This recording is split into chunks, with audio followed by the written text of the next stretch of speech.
Save on summer favorites at Rayleigh's Bel Air and Nob Hill. You'll always find weekly sales on the fresh peak season fruits and veggies in our produce department. Discover a wide variety of fantastic flavors to go from our deli. Indulge with your favorite sweet treats from our bakery. And slice into savings on exceptional meats and seafood in our meat department. Are you a Something Extra member? Sign up to save more with member prices, free delivery, personalized offers, and more. Savings made simple. Only at Rayleigh's Bel Air and Nob Hill. And Cincinnati on the road. Seattle won at Texas 6-4. Minnesota over the A's 11-8. A's catcher Shea Langoliers could be out for the year with a torn meniscus.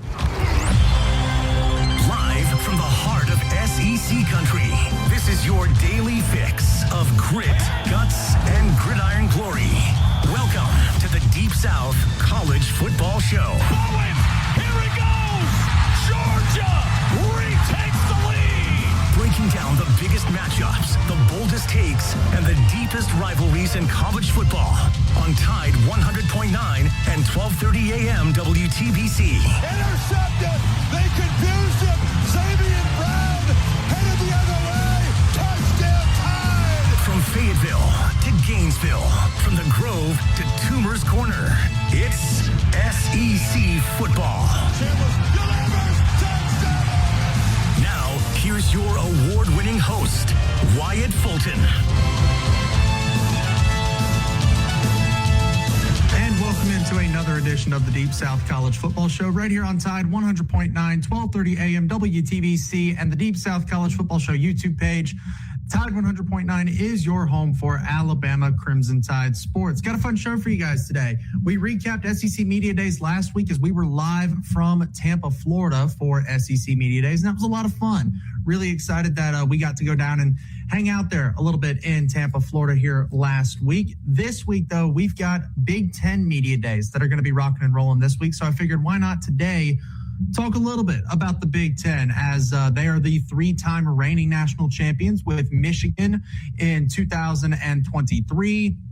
He also had Ohio State in 2024 and Indiana in 2025. And the Big Ten is looking to continue their national dominance and their national reign here when you look at national championships, bowl victories in the regular season over the SEC, although they did not have a ton of those last season. But regardless here, we're going to talk a little bit of Big Ten football today.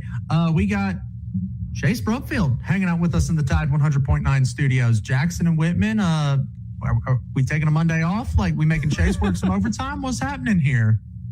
I guess they're running a little late, but what's up, Wyatt? How are you? Hey, I got my dog Chase Brumfield hanging out with us here today. So never mad when I get to see Chase's beautiful face twice in one day as we're filling in for Gary Harris here while Gary's out on the Gary Harris Show from 9 to 11. But Chase, looking at the Big Ten, you randomly show up in Oregon apparel, and that's okay, right? I mean, let's not talk about the random hoodies that I show up to work in here. So, but Oregon is a team. We'll start with the Ducks here today. Oregon is a team that appears to be, Chase, is it safe to say they are national champions or bust this season with the amount of talent, the amount of money that they've got invested in that program, and the fact that they got Dante Moore to return to that program for another seaon? Yes, capital Y-E-S. 100%. I think it's put it in or shut up. I think people are tired of the amount of money Phil Knight's puts into the program, the different uniforms you see every Saturday, the hype behind one of the premier quarterbacks in the Big Ten. They just want to see pen to paper, and I feel like this season they have the talent. Dan Lanning, I would say, the seat's a little hot because Oregon wants to win. They want to get it all done, and you know, in an age where people want microwavable results, not oven results anymore, they want to win now. So I think it's that time to talk about might win it or just I don't want to hear from Oregon ever again. Whitman, is it safe to say, by the way, Whitman Clark finally has shown up in the Tide 100.9 studios. You're only 4 minutes late. Hey, it could be worse. But you're telling me I flew in here on two wheels to talk about the Big Ten? You did. I mean, they're three-time national champions, man, and you got a bunch of teams this season in the Big Ten that look like they're ready to go. They're ready to extend that streak here. So, look, we're not – with the SEC, we can get an entire show out of Arkansas. We can get a full show out of the Kentucky Wildcats. In the Big Ten, we're literally lumping 90% of this conference into one show because no disrespect. Don't know that people really want to talk about Purdue, Rutgers, Michigan State, Maryland, Northwestern. Stop me when there's an interesting team here. Northwestern, UCLA, Wisconsin, Nebraska, Minnesota. I'll give Illinois. you Nebraska. I'll do Nebraska. Okay. All right. So we'll stop at 11 in the Big Ten. I was reading from bottom to top the projected order of finish in the Big Ten according to Big Ten media members there. So the entire bottom half of the Big Ten, nobody really cares about. And again, by the way, Minnesota, Illinois, Iowa, Washington. I'm up to number 7 now. And we've got 2 interesting teams, maybe 3 if you want to get a little frisky with Drake Lindsay in Minnesota. But yeah, we get I see Whitman's face here on the YouTube page here. Not a ton of interest in Big Ten football. I can hear all of our listeners changing their dial today because we're talking a little Big Ten. Borderline felony reckless speed to get to the radio station on time to appease my employer, and he asked me about Minnesota. I didn't ask you about Minnesota. Hey, man, look, there's a college football game this season involving Minnesota that nobody's talking about that could end up being game of the year. Are you talking about Mississippi State? I am. Mississippi State and Minnesota. Kamario Taylor, Drake Lindsay. Dog, 2:30 on CBS. I mean, we listen to the CBS college football intro every day. I mean, I'll tune in. Could be a lot of fun. Could be a lot of fun. Could be a lot of fun. Gary again. It's been a while. Gary is still on there. He's retiring at the end of the season, I think. So, yeah, I mean, hey, get one more go around with Brad and Gary with an SEC team on the broadcast. But now we're going to talk a little bit about the big hitters in the Big Ten. So according to the Big Ten media poll, we'll go ahead and throw this screen up here and let you know what teams we're going to be talking about here today on the Deep South College Football Show. The Big Ten media poll, they have projected Ohio State to win the Big Ten. Shocker. Oregon comes in at number 2, Indiana at number 3, USC at 4, Michigan 5, Penn State 6, Washington 7, and then I rattled off the rest, and we don't feel the need to talk about the rest. Although I keep an eye on Drake Lindsay at Minnesota, Nico Iamaleava, can he make some noise at UCLA? How about Aiden Childs at Northwestern? That's a guy that I think a lot of people are really excited to watch this season here. But no, all right, so we're going to talk about the top of the conference here, right? We'll start with Washington here at number 7. Washington's going to be a really interesting program led by Jed Fish, who, replaced Kalen DeBoer there in Seattle, and DeMond Williams. What's going on with that situation? I understand he tried to enter the transfer portal. He ended up not being allowed, basically. Washington said, no, we're going to sue your ass if you decide to hit that transfer portal. And DeMond Williams didn't. So he's back. But he very clearly wanted to leave. And how much of that is, maybe somebody said, hey, DeMond, you're a great quarterback. We want to see you play some higher level competition. So maybe come on down to the SEC. Got a little green for you here, DeMond, and maybe we can, make something happen. But he stays at Washington. What is the relationship of DeMond Williams with Washington football right now? While I would love to just spend this entire week talking about how much fun SEC media days were and what everybody said and, all of the storylines to come out of there, I cannot deny there is some serious intrigue from a lot of these teams in terms of what I'd like to know, not only as a media member, but as a college football fan. If I were to be at Big Ten Media Days and I were to have a question for somebody in Washington's football program, it would either be to Jed Fish or DeMond Williams himself. Do you want to be there past, an obligation to last year's team or a dollar amount, or as Jed Fish, does your quarterback actually want to be there, or is this more of a transactional relationship between the two who are both the quarterback and a team that are just looking to get towards common goals and just need to use each other to get there this year? It is going to be really, really interesting to see how this situation goes out this season. And for the record here, I've got this story pulled up now. Chris Vanini of The Athletic here, he put out a really, really good article about DeMond Williams and kind of the timeline and what happened with his attempted departure of Washington here. So DeMond Williams here, there was a softball player. I want to say it was softball or soccer. I'm literally reading this in real time, trying to figure out what this was. That way I can say this correctly. Okay, here we go. January 6th, they were Jed Fish, Pat Chun, and Tony Petitti. Jed Fish, the head coach of Washington football. Pat Chun, I believe, is the athletic director at UW. And Tony Petitti, the commissioner of the Big Ten. On January 6th, they were going to a memorial service for a Washington women's soccer player, Mia Hammond, who died in November from a rare form of kidney cancer. This is a courtesy of Chris Vanini and the Athletic here. So they're going to this memorial service for this soccer player, for the women's soccer player at UW. And suddenly, during the walkover, Jed Fish got a call from Damon Williams where he told his head coach that he was going to enter the transfer portal 3 or 4 days after announcing that he was going to stay at UW following the LA Bowl victory for the Huskies last season. And it broke his relationship with the University of Washington, with UW, with the coaches, with the coaching staff. The fact that he announced his intention to leave the day that they were having this memorial service for this women's soccer player at Washington, Tony Petitti's standing in the same room while Jed Fish is taking this phone call. And Damon Williams says, "Yeah, man, I'm out. I'm not going to play for you this season."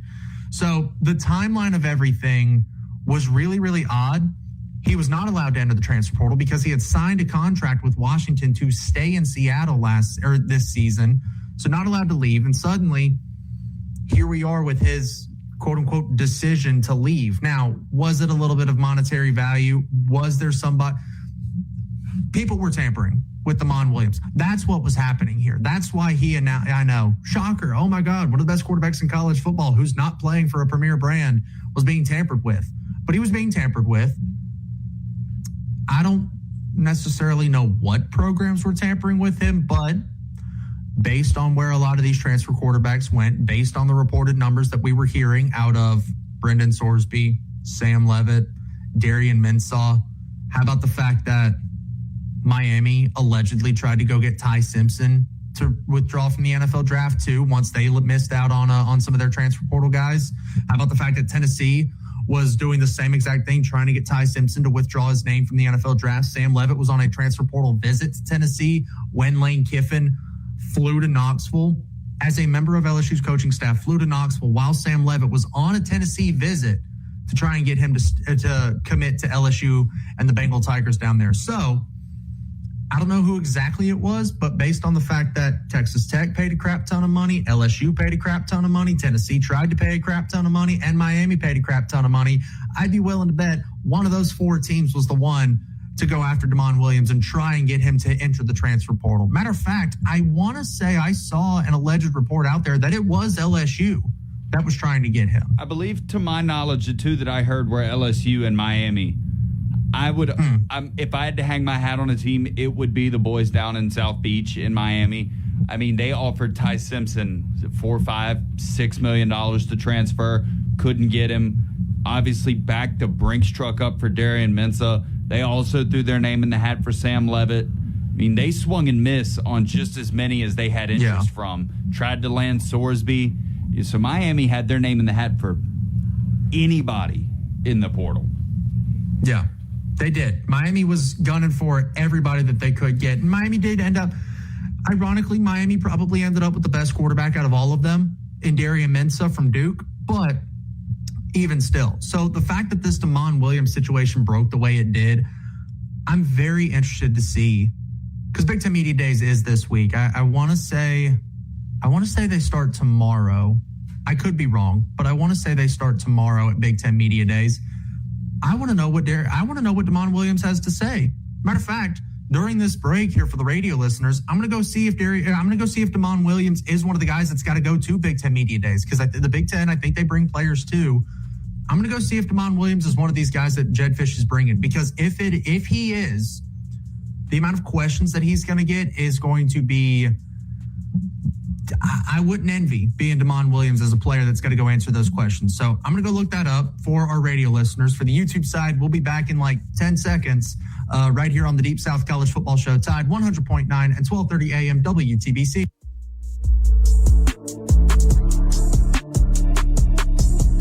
protected 24/7 with Progressive, so you can keep worrying about boater problems.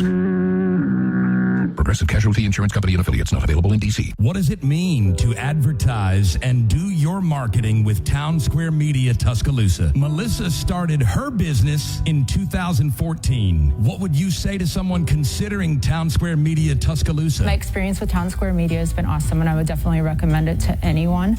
I think that this is the first time in my marketing experience that I've been able to see my return on investment. I would definitely say in the past that has not been the case. In this, I like knowing that that's 100%. A lot of the marketing we've done has been radio. You guys have so much more to offer than that, whether it's, websites from targeted marketing to radio. You are kind of a one-stop shop, and it makes doing marketing so much easier. So I would definitely recommend it. Save on summer favorites at Rayleigh's, Bel Air, and Nob Hill. You'll always find weekly sales on the fresh peak season fruits and veggies in our produce department. Discover a wide variety of fantastic flavors to go from our deli. Indulge with your favorite sweet treats from our bakery. And slice into savings on exceptional meats and seafood in our meat department. Are you a Something Extra member? Sign up to save more with member prices, free delivery, personalized offers, and more. Savings made simple. Only at Rayleigh's, Bel Air, and Nob Hill. Google US Mobile. Just search for US Mobile. Just go to US Mobile subreddit and make a decision for yourself. If you're ready, visit usmobile.com. Consumer Reports does not endorse products or services. Tide 100.9 Tuscaloosa weather. Here's your Tuscaloosa and West Alabama forecast. Brace for dangerous heat, sweltering sunshine at 97, feeling like 110 with a light northwest breeze. And on the watch for showers and storms late this afternoon into this evening. Storms will fade away early tonight, muggy 77. It stays brutally hot tomorrow. High tomorrow at 99. Wednesday, sunshine. Better chance of showers and storms cooling us off into the mid-90s.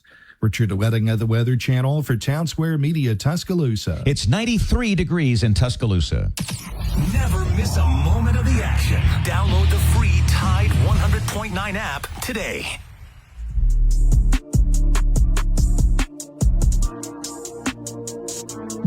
We're back here on the Deep South College Football Show, Tide 100.9 and 12:30 AM WTBC.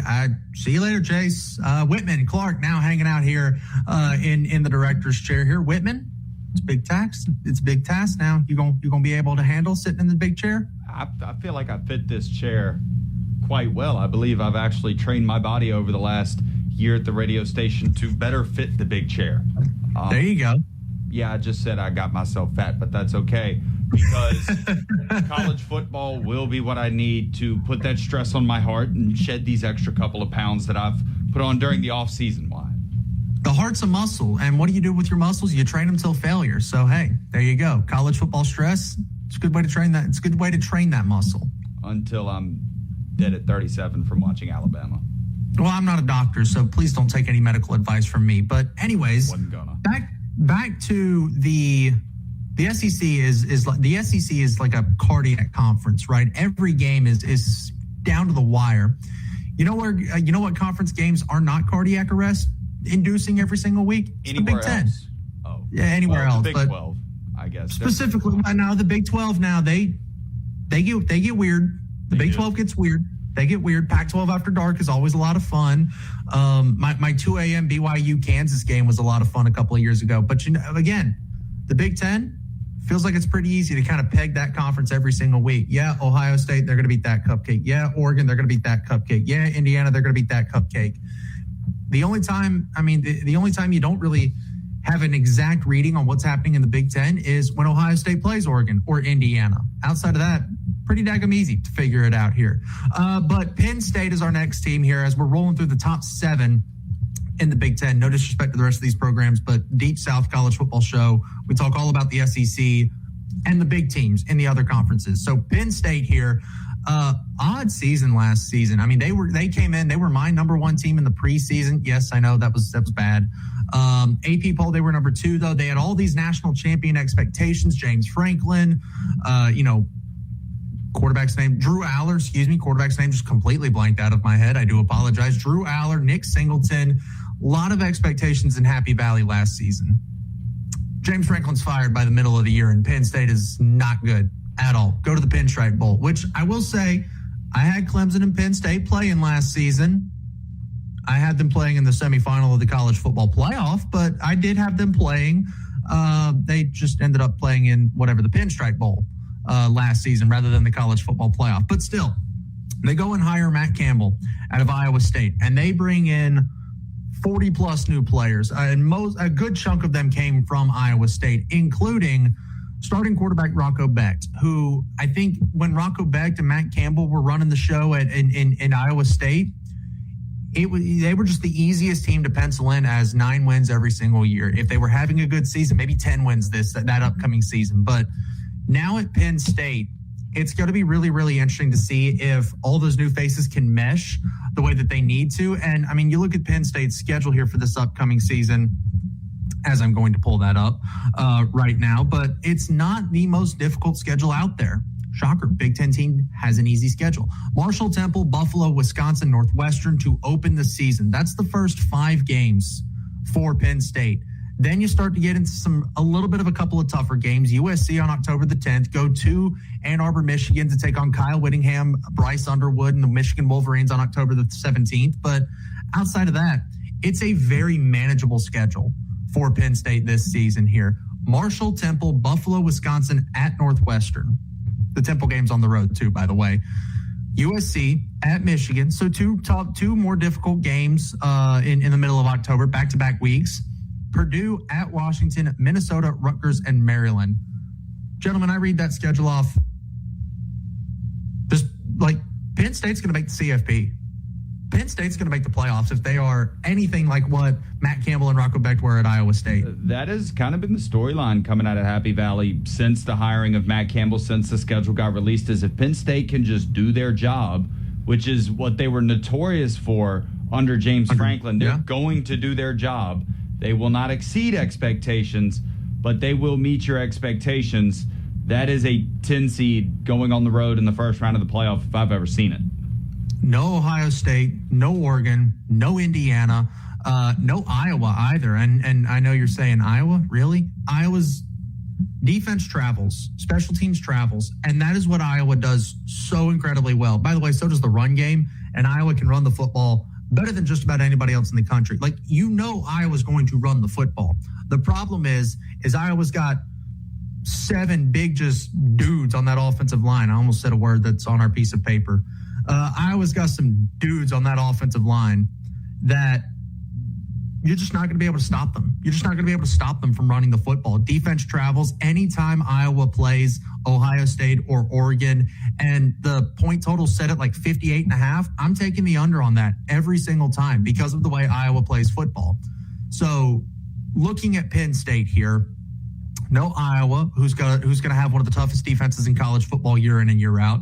No Indiana, the reigning national champion. No Oregon, a team that we think is probably national championship or bust. No Ohio State, who is another team that you look at and say national championship or bust. If they revert back to what they were prior to last season under James Franklin, like Whitman said, do your job, beat the teams that you're supposed to beat, look somewhat competitive against the teams that you maybe aren't supposed to beat or would be considered upsets, whether it be by 20 or by 3. Handle your business in the games that you're supposed to. Stay competitive in the other ones. And this is a playoff team in year 1 under Matt Campbell. Very, very manageable schedule here for Penn State. Now, Michigan, on the other hand, the Michigan Wolverines fired Sharon Moore after last season. He was a little too focused on assistant staffers rather than his actual coaching job of football.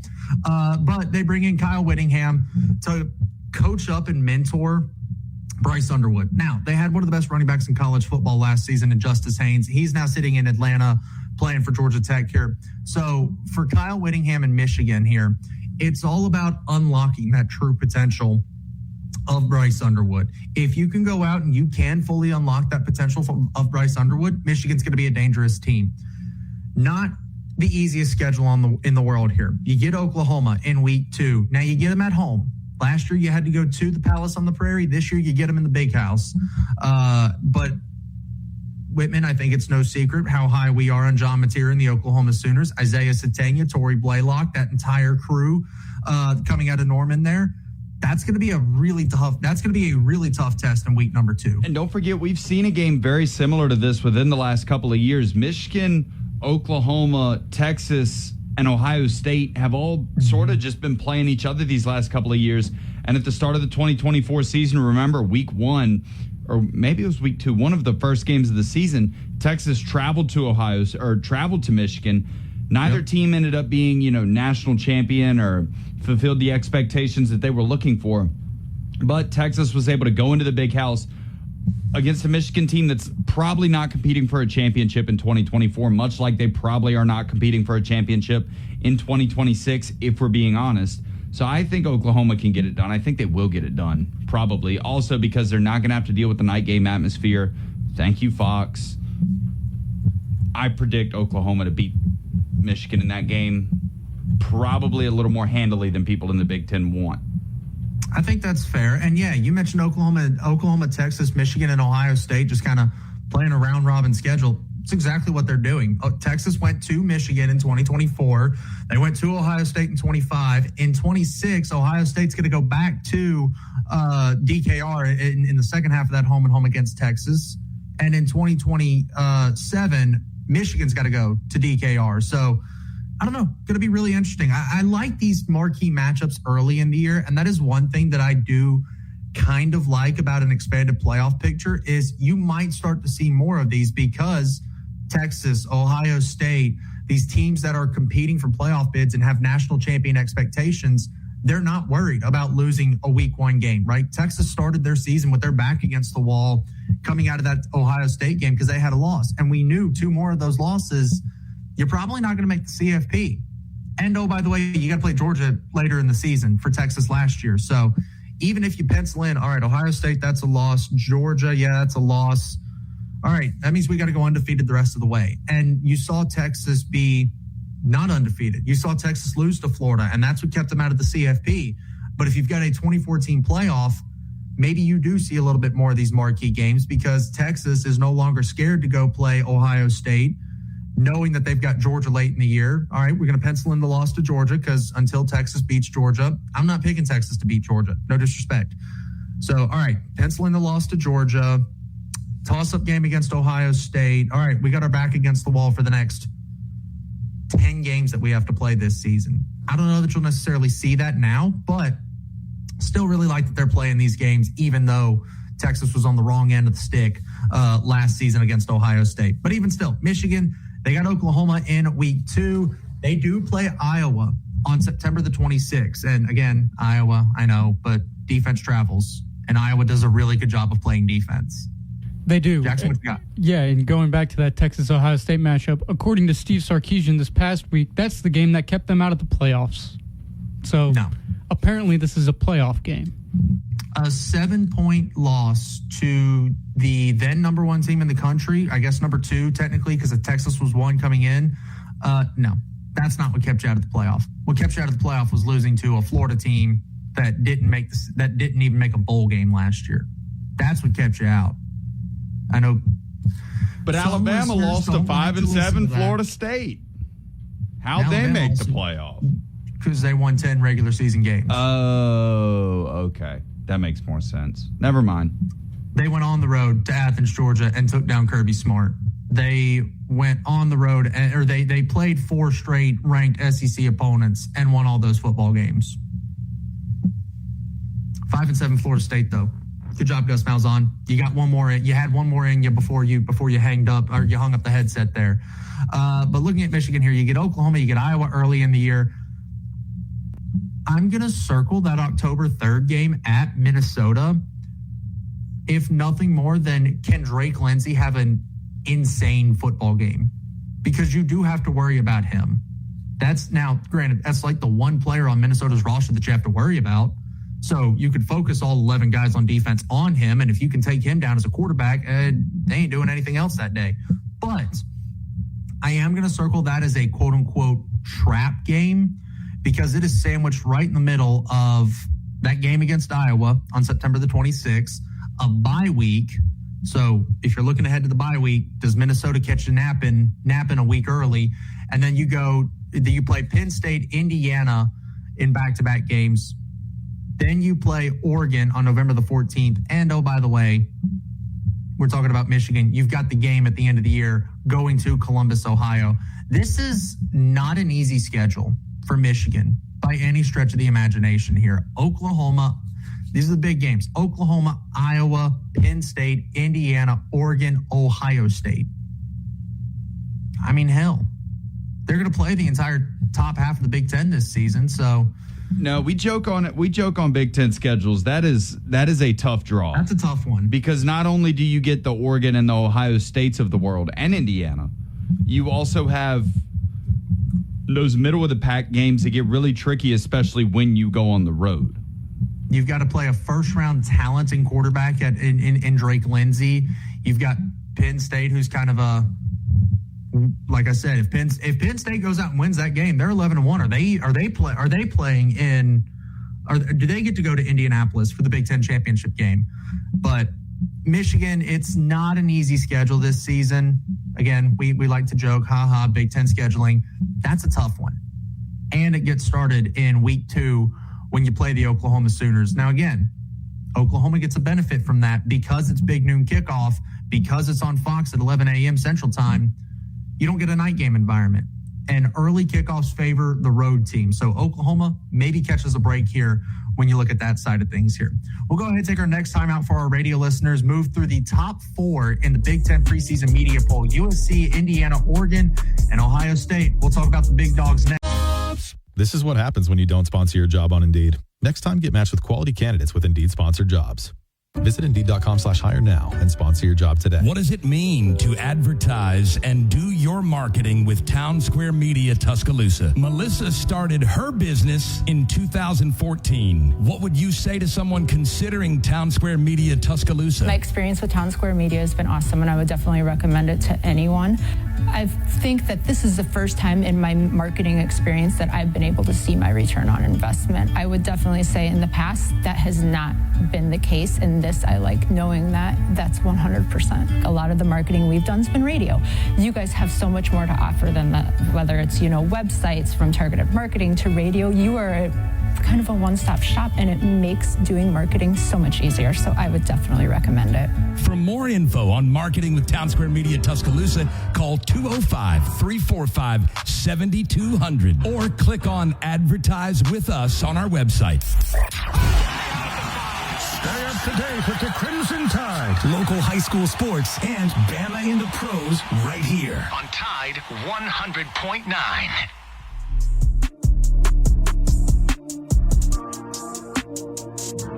Welcome back to the Deep South College Football Show, as now we talk the big dogs in the Big Ten. The top 4, according to the Big Ten preseason media poll. The USC Trojans are up next, and this is a big season for Lincoln Riley. This is I don't want to say he's fired if USC, doesn't hit their expectations this season, but this is a massive, massive season for Lincoln Riley and USC this year here. We're not talking national championship or bust, but it's playoff or okay, new job. Yeah, it's playoff or probably, I wouldn't even say playoff, because looking at this schedule, all right, first half, whatever. San Jose State, Fresno State, Louisiana, at Rutgers, fine, whatever. But then you do start to get into some of these tougher teams. Oregon, historically, and by historically, I mean since Dan Lanning's gotten there, Oregon's had USC's number here in the recent history. Washington, that's an odd game again with Damon Williams, big-time quarterback. Can you handle the quarterback there? You go to Penn State a week later, and we've seen these West Coast Big Ten teams, Washington, USC, Oregon, UCLA. They really, really struggle going 2+ time zones the other direction. Well, last I checked, Penn State, help me out here, gentlemen. That's Eastern time, right? Okay. USC is West Coast. We're moving 3 time zones over to go play that game at Penn State. That's going to be really, really difficult. I'd even circle September 19th against Rutgers. Now, they ain't got damn near anything other than KJ Duff at wide receiver, but even still, Jed Fish at Washington is like 0-9 against the spread when crossing 2+ time zones to go play a game. USC has really struggled crossing multiple time zones. And this is a conversation you have to have when you're in a conference like the Big Ten that is as big as it is, West Coast to East Coast. It's a tough conversation that you have to have. And you got to go to Penn State. You come back to Los Angeles for a bye week. Then you go to Wisconsin. So 2 more time zones that you're moving across to go play the Badgers. October 31st, you get Ohio State, another bye week on November the 7th. And then guess what? 2+ time zones again to go play Indiana on the road, Maryland, and then you go about 5 minutes down the road to go play UCLA in your rivalry game there. So even though it should be a quote-unquote big season for USC, they've got a great running back. They've started to get a little bit more physical here. Jaden Mayav is a great quarterback. Defensively, they've started to turn the corner in terms of that physicality and actually playing a little bit of defense, not moonlighting as a defensive team like they did in the Pac-12. But you still got to play multiple teams, 2+ time zones across the way. And, oh, by the way, you have Oregon, Ohio State, and Indiana on your schedule this season. I think I said this before earlier in the offseason when we were talking about coaching changes and pressure, which coaches have the most pressure. I kind of said this jokingly about USC, where if they didn't make the playoffs or underperformed, they would fire Lincoln Riley. That noise is kind of blown up a lot in the recent weeks. Yeah. And I do see that as a high possibility because, I mean, if you think about it, 6 years in the program, hasn't really done much of anything to this point. You haven't taken steps forward. Right. And that's what he was brought in to do. Exactly. And the joke that I made was if he gets fired, I could see Auburn firing Golish and hiring Lincoln Riley. I don't know that anybody would kind of take that chance anymore. Honestly. I think that's fair. Does he go? See, that's the thing is if Lincoln Riley gets, where does he go at that point? The only program, so if Beamer gets canned, maybe South Carolina, I could see that. But to go from Oklahoma to USC to South Carolina, like that career trajectory just doesn't make any sense. But who's the other big dog that would hire him after taking what's arguably considered the premier job in college football at Southern Cal with all those resources, and couldn't do anything? You could do more at Oklahoma than you could at USC in an era that didn't have NIL? It's just interesting because it's like the world's worst kept secret that Lincoln Riley was dodging the SEC. Like when Oklahoma was coming to the SEC, Lincoln Riley said, nope, peace out, I'm gone. And he winds up in the Big Ten, where the Big Ten has now won 3 straight national championships. So if anything, he went to the more top-heavy conference where in the SEC, it's more of a grind week in and week out. But if you're one of the top teams in the SEC, you're going to be a 10-2 team. You're going to be a team that is able to go out and win football games. Whereas in the Big Ten, you're not one of the top dogs. You're not the best team in the Big Ten by any stretch of the imagination. I really do think that if he stayed at Oklahoma, he could have done pretty doggone well. I think so. In the SEC. I mean, was Caleb Williams there for their first season in the Big Ten? He was there in his Heisman season was 23. Mm-hmm. Yeah, his Heisman season was 23. So yeah, he was there. Wait, hold on. No. Caleb Williams left. He was a rookie in the NFL in 24, I think. You know what? I could just look this up. Last season was a sophomore season in the NFL. Yeah, okay, yeah. So he was a rookie in 2024. So, no. So Caleb Williams was not there their first season in the Big Ten in 2023. Okay. Yeah, now I'm looking at this here. Yeah. Okay. Last season in the Big 12 was his, or in the Pac-12 was his last season in college. So, but even still, Lincoln Riley's got this QB guru mindset, and Jaden Mayav is a great quarterback. I'm not discrediting him. Last season, Jaden Mayav had a top 10 single season passing yards like in Big Ten history. Like he was number 10 all time in single season passing yards last year. So we know he's a good quarterback. We know they've got a good run game in Wayman Jordan and King Miller there. 2 guys that were able to tote the rock pretty effectively last year. King Miller had 972 yards and 8 touchdowns, whereas Wayman Jordan had 576 yards and 5 touchdowns. By the way, they also had Rashawn Parker on that team. He's now at Utah. So you've got 2 really good running backs on this roster. It's very evident And all their offensive linemen are at least a redshirt sophomore, if not older. So you look at this offense and you say, okay, they're trying to get more physical, but still have that passing element to them. Now they got to go replace Mekhi Lemon and Jacoby Lane, who were two very, very good wide receivers last season. But you brought in Terrell Anderson, who was a 600-yard receiver at NC State, 5 touchdowns. Tanuk Hines is a really talented sophomore that didn't get a ton of reps last season. And you also retained Zacharias Williams, I think I pronounced that correctly, who didn't get a ton of reps last year either. 80 yards for the Trojans a season ago. But even still, these are talented wide receivers. These are talented football players. And you went out and got a veteran guy that can come in and kind of help coach up some of these younger dudes that you're going to need to take those reps with Lane and Lemon being gone this season. So I don't know. USC is just a really interesting program this year that, you know, if they handle their business in the games that they're supposed to, it's, you know, you're not struggling with Rutgers. You're not struggling with Wisconsin. But even still, you've got Oregon, Washington, Ohio State, Indiana that I would say you'll be favored against Washington because that's in the Coliseum. Oregon, you get at home. Ohio State, you get at home. You're going to be an underdog in those two games. Indiana's on the road. If you win every game that you are favored, if you pull the James Franklin and go win every game that you're supposed to, but none of the games that you're not supposed to, it's another 9-3 year in Los Angeles. And does that get them in the playoff over a 9-3 SEC team? I don't know. If that's what it comes down to? It might, but that's 3 losses in Big Ten play. Right. Because you don't play a marquee non-conference opponent. Your non-con games are San Jose State, Fresno State, and Louisiana. Does 9-3 get him fired? With the expectations of USC, I think it makes the noise a lot louder, but I still don't know that it gets him fired. I'd have to see, we'd have to see, because they've done a really good job with this recruiting class too. And look, maybe, you know, quarterback behind Jaden Mayava is Sam Hard.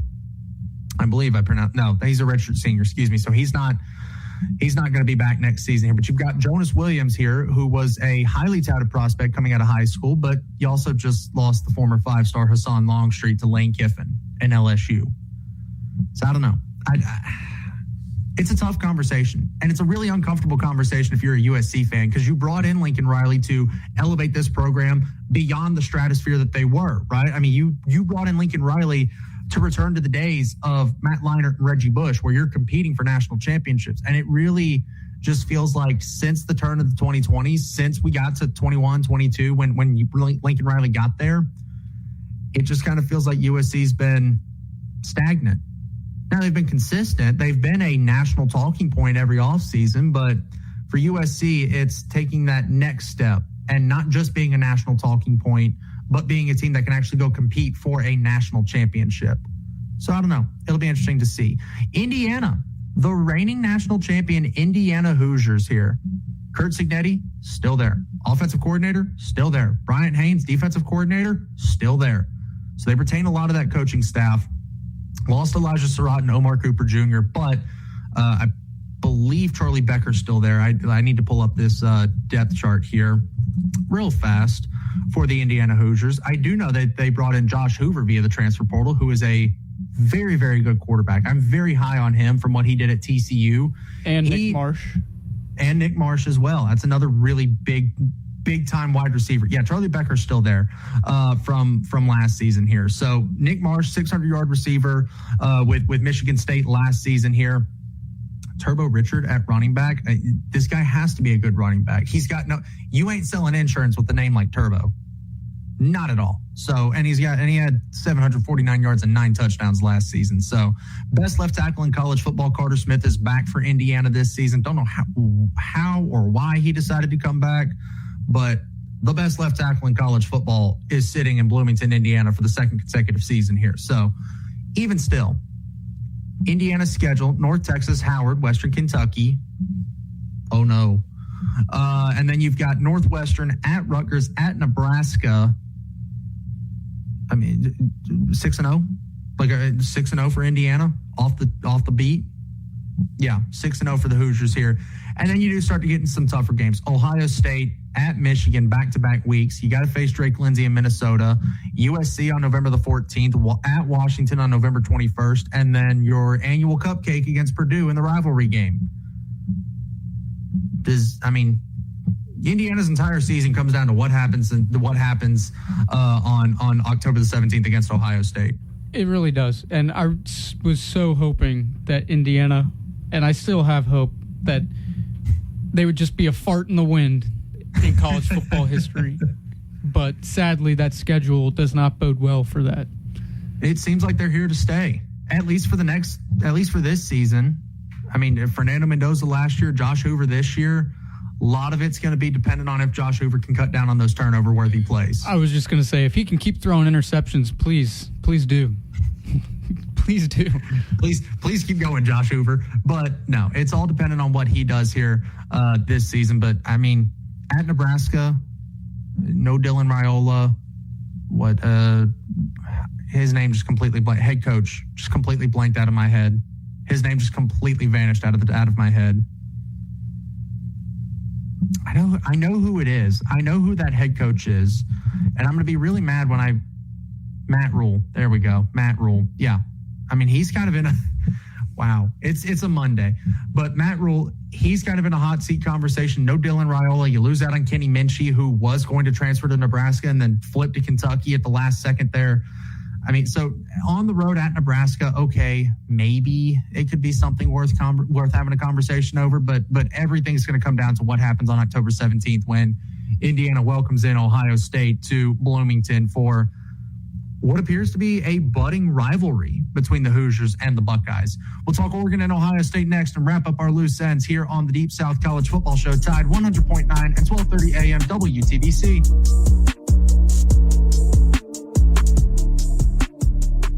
Now, live, local, and late breaking. What's going on around here? News from the Tuscaloosa Thread Newsroom. I'm DC in the Tuscaloosa Thread Newsroom, a welcome home event where many folks are planning to gather to welcome the Roberts family, the father, Jason, mother, Brittany, Will Roberts' sister, Charlie, and Granny home to let them know that they're surrounded by love and support from the community has been moved up to 3 p.m. So originally scheduled around 4 p.m. At the four-way stop in Foster's, and some people are planning on gathering between the airport and Foster's, but it has been moved up to 3 p.m. Save on summer favorites at Rayleigh's Bel Air and Nob Hill. Enjoy weekly sales on fresh peak season produce and exceptional meats and seafood. And discover a wide variety of fantastic flavors to go from our deli and bakery. Savings made simple. Only at Rayleigh's Bel Air and Nob Hill. Stay asleep longer. To experience a whole new world of comfort, visit a Sleep Number store or go to sleepnumber.com. Sleep Number. To a good night's sleep. Coming up on The Game with Ryan Fowler. Coming up on the Monday edition of The Game, we're talking more Alabama Crimson Tide football. Still plenty to recap from SEC Media Day. Some conversations that we need to have as we get you ready for upcoming fall practice. Number one, we're 1 week and a couple of days away. Jordy Armand stops by. Martin Houston stops by. We're also going to visit with a very special guest. We'll do that starting at 2 p.m. on The Game on Tide 100.9, 1230 WTBC, your home of Alabama Crimson Tide sports.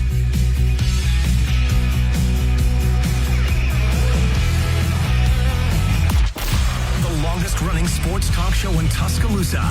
The Game with Ryan Fowler. Weekdays from... It's quick, it's easy, and it's free. Go to mylocalcustomers.com today. That's mylocalcustomers.com. Mylocalcustomers.com. Tide 100.9 Tuscaloosa weather. Here's your Tuscaloosa and West Alabama forecast. Brace for dangerous heat. Sweltering sunshine at 97, feeling like 110. A light northwest breeze. And on the watch for showers and storms late this afternoon into this evening. Storms will fade away early tonight. Muggy 77. It stays brutally hot tomorrow. High tomorrow at 99. Wednesday, sunshine. Better chance of showers and storms cooling us off into the mid-90s. Richard Wedding of the Weather Channel for Town Square Media, Tuscaloosa. It's 94 degrees in Tuscaloosa. 24/7, 365. We've got all your coverage of the Crimson Tide on Tide 100.9 and 1230 AM WTBC.